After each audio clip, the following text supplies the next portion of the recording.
আজকে রান্না করতেছি সয়াবিন বড়ি ডিম দিয়ে আর আলু দিয়ে। ডিমটাকে ভালো করে সয়াবিন বড়ির সঙ্গে মিশাই নেব, সঙ্গে একটু হলুদ, লবণ, ঝালের গুঁড়া দিচ্ছি, একটু আদা বাটা দিচ্ছি। তেলটা গরম করে সয়াবিন বড়িটা দিয়ে ভালো করে একটু ভাজবো, একটু লাল লাল করে ভাজতে হবে। ডিমটাও ভাজা ভাজা হয়ে যাবে, তখন ওইটাকে নামায় ফেলবো। ভাজার পরে নামায় ফেলে তারপরে আলুগুলো একটু ভাজবো লবণ হলুদ দিয়ে।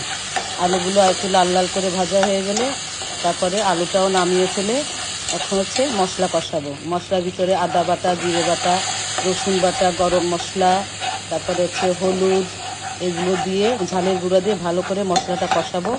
অল্প একটু পানি দিয়ে মশলাটাকে আর একটু ভালোভাবে কষাতে হবে। তারপরে মশলাটা কষানো হয়ে গেলে সয়াবিন বড়ি যেগুলো ভেজে রাখছিলাম ওগুলো ওই ভিতরে দিয়ে দেবো। দিয়ে ভালো করে এটা কষায়ে পরে ঝোলের পানি দিয়ে দেবো।